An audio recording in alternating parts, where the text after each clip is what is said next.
Russian forces over the weekend continued to shell Ukrainian cities amid a grinding push to seize more land in the east of the country, with Ukrainian officials saying that Moscow is having trouble launching its much-anticipated large-scale offensive there. One person was killed and one more was wounded on Sunday morning by the shelling of Nikopol, a city in the southeastern Dnipropetrovsk region, Governor Serhiy Lysak reported. The shelling damaged 4 residential buildings, a vocational school and a water treatment facility.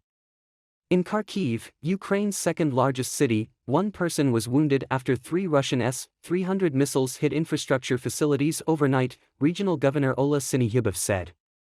Ukrainian forces also downed 5 drones, 4 Shahid killer drones and 1 Orlan-10 reconnaissance drone, over the partially occupied Zaporizhia and Donetsk regions on Saturday evening, Kyiv's military reported.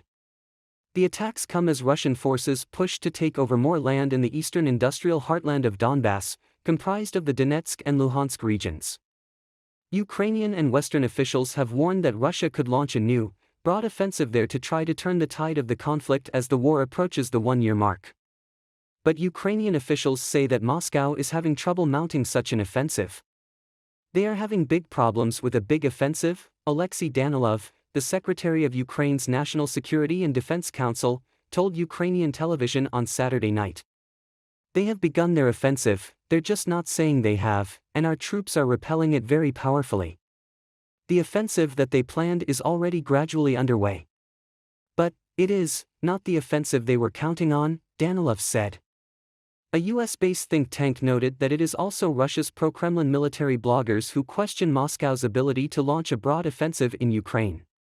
They continue to appear demoralized at the Kremlin's prospects for executing a major offensive, the Institute for the Study of War said in its latest report. Earlier this week, the owner of the Russian Wagner Group private military contractor actively involved in the fighting in Ukraine said that the war could drag on for years. Yevgeny Prigozhin said in a video interview released late Friday that it could take 18 months to 2 years for Russia to fully secure control of Donbass. He added that the war could go on for 3 years if Moscow decides to capture broader territories east of the Dnieper River. The statement from Prigozhin, a millionaire who has close links to Russian President Vladimir Putin and was dubbed Putin's chef for his lucrative Kremlin catering contracts, marked a recognition of the difficulties that the Kremlin has faced in the campaign, which it initially expected to wrap up within weeks when Russian troops invaded Ukraine on February 24. Russia suffered a series of humiliating setbacks in the fall when the Ukrainian military launched successful counteroffensives to reclaim broad swaths of territory in the east and the south. On Sunday, Prigozhin said that Wagner fighters have taken over the Krasna Ora settlement north of Bakhmut, a strategic city at the epicenter of the fighting in recent months. 3 big Ukrainian regions and the capital Kyiv will be able to avoid electricity cuts on Sunday, leading producer DTK said on Saturday as authorities work to repair power grids damaged by a major Russian strike. Russia's defense ministry earlier said its forces had carried out a massive strike on critically important energy facilities of Ukraine's military-industrial complex on Friday. DTK said in a statement that grid operator Ukrenergo had not imposed any additional restrictions on consumption on Sunday, which meant there should be no power cuts in Kyiv and the surrounding region as well as the Odessa and Dnipro regions.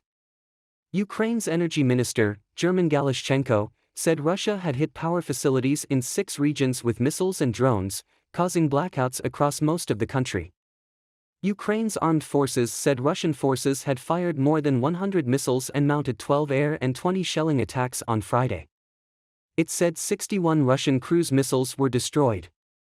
Russia has repeatedly attacked civilian infrastructure far from the front lines, leaving millions of Ukrainians without power, heat or water for days at a time in the middle of winter. National Security and Defense Council Secretary Alexei Danilov said on February 11 that Russia has already begun its major offensive in Ukraine's east, but it faces big problems with it. They have already started their offensive, they just don't say it publicly. And our troops are repelling it, Danilov said on national television. The offensive they planned is gradually proceeding. But it's not the one they expected to have, he added. In early February, Ukraine's defense minister Alexei Reznikov expressed concern that Russia may renew its offensive to mark the 1-year anniversary of the all-out war. He also noted that Russians have learned from their mistakes and won't attempt to attack from all directions at once.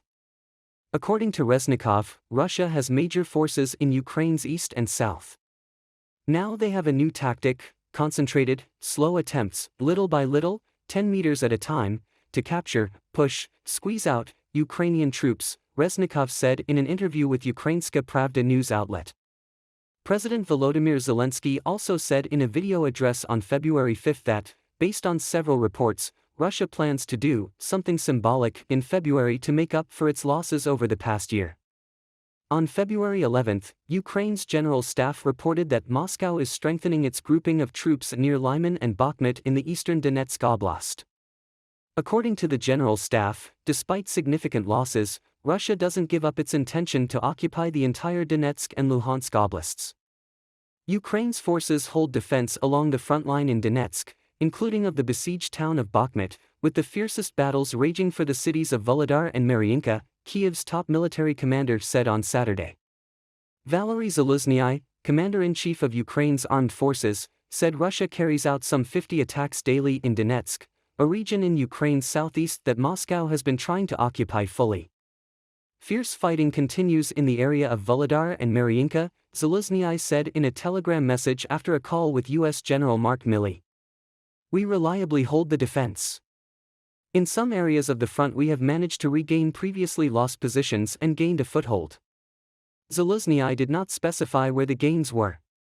He added that Ukraine continues to hold Bakhmut, trying to stabilize the front line around the town. The head of Russia's Wagner mercenary group said on Saturday that his forces are facing fierce resistance around Bakhmut from Ukrainian defenders. On Friday, Britain said Russian forces were making gains north of Bakhmut, but were having a more difficult time attacking Volodar, some 150 kilometers, 93 miles, further south.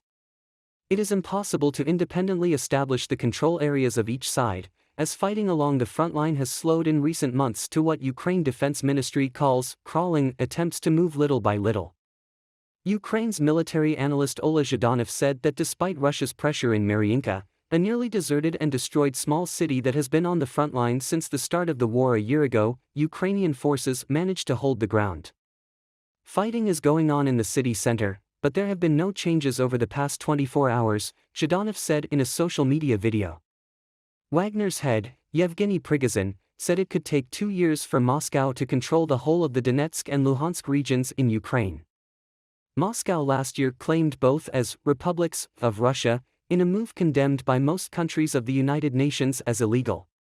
President Volodymyr Zelensky and other military officials have been on a diplomatic marathon in recent months trying to secure more Western weapons and fighter aircraft.